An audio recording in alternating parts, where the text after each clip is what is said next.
শান্তিপুর থানার ফুলিয়া পরেশনাথপুর এলাকায় আজ আকর্ষণের কেন্দ্রে এক আশ্চর্য কলা গাছ।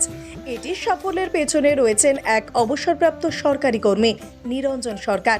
পেশায় যদিও কৃষিজীবী নন, তবুও তার হাতের ছোঁয়ায় কলা ধরেছে হাজার।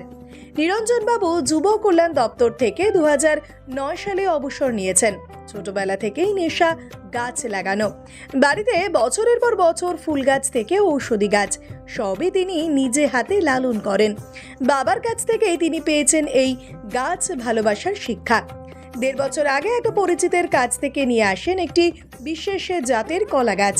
সন্তানের মতোই যত্ন করে মানুষ করেছেন সেই চারা, আর সেই ভালোবাসার ফল 4 মাস আগে গাছে দেখা যায় বিশাল কলার কাঁধি।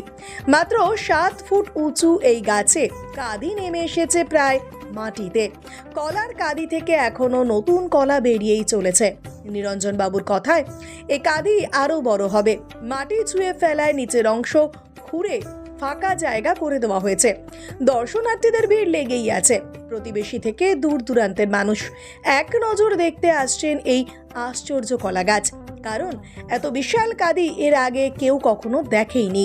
এটা তৈরি করতে ঠিক নিজের সন্তানের মতোই করতে হয়, মানে যত দিকে শুনে রাখা, কোনো পোকামাকড় লাগলো কিনা দেখা, তারপর হচ্ছে খাবার দাও। খাবার মানে প্রথমে একটা খাবার দিয়েছিলাম, মানে পাতা পচানো সার, সেটা দিয়েই হয়ে গেছে।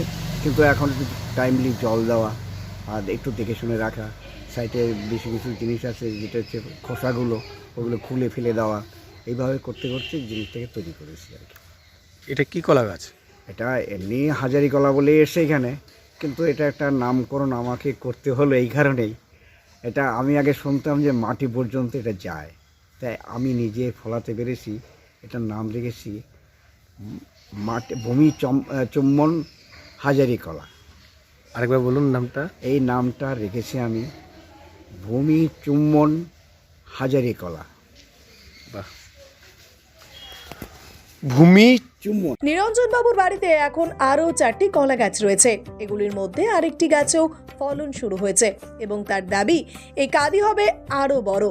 ভালোবেসে তিনি এই বিশেষ গাছটির নাম দিয়েছেন ভূমি চুম্বন হাজারি কলা।